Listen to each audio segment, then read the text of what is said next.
The points stand by for after 40 minutes. Ron MacLean will talk to Islander great Clark Gillies here at the Nassau County Coliseum. Islanders with a power play goal from Adrian Acoing lead the Leafs 3-2 after 2.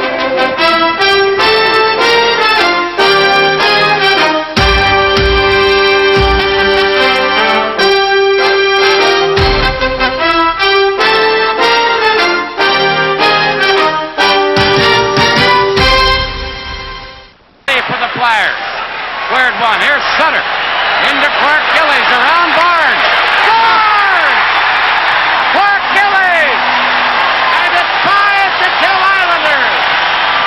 That's a beautiful voice of Dan Kelly describing one of Clark's many great contributions to those 4 consecutive Stanley Cups. Here's Clark Gillies joining us now from Long Island. And Clark, great to see you first of all, and to see all the alumni there. They must be doing a super job of creating a good mood around there again. It's wonderful, Ron. This place is on fire. I've talked to so many people that watched us win the 4 Stanley Cups, and I'm emotionally drained up to this point. I said I can't imagine going through 3 more series and doing this 4 years in a row. Isn't that something? Yeah. Tell us about the series and the game tonight. I don't think some of the players who are running around would be running around if you were playing in that game, but boy, it's tough. I can't remember a series, and you were in some beauties that so many key players were banged up. Can you?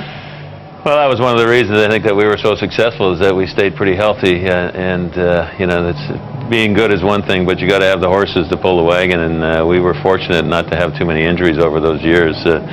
It's been very physical, I'll tell you what, and some of the things that have gone on have fired up a lot of guys in our team. I mean, all the guys in Toronto are playing hard, and there's been some things happen that have been very controversial, but this is a very tough game, and sometimes you get a little carried away and some things happen, but I think they're playing it hard there tonight, out there tonight, and it's been a wonderful game up to this point. Of course, I'm obviously cheering for the Islanders, but both teams are playing very, very tough at this point. Yeah, you really appreciate the price that gets paid, don't you? You know, 1974, when you won the Memorial Cup in Calgary at the Corral there with the Pats, right? They always said your fight in the second period and your big goal when you came back on the Quebec Ramparts.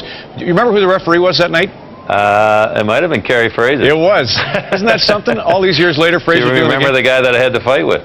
Nantes? Is that Richard Nantes? Yeah. Yeah. Well, that was the same situation. You know, you're down 3-1 after a period, and you look around the room and you say, "Well, I better do something to get this team fired up." And it hasn't. The game hasn't changed a whole lot since then. I'll tell you that. No, you know, that's the thing you think about. Like we just showed that goals from the 1980 playoffs. Ask Pat Quinn if they were talking about referees. I mean, right. So a good question for you though. Do you like the 2 referees?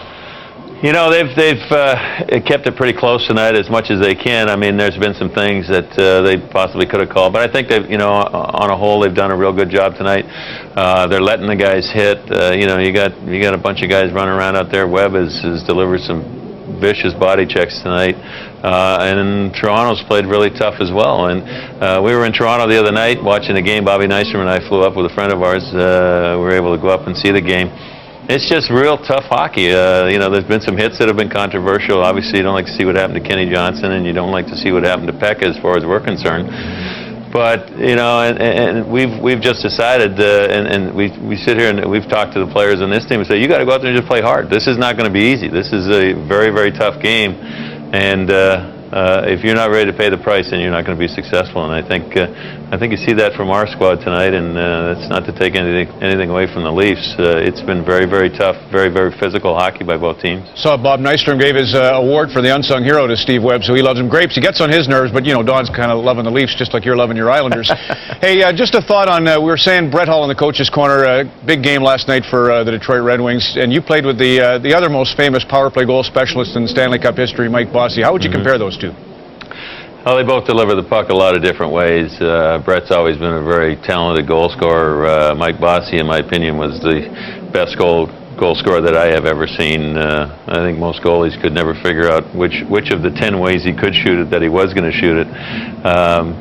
You know, they come up, and good players tend to come up in big games, and Brett certainly did that last night for Detroit.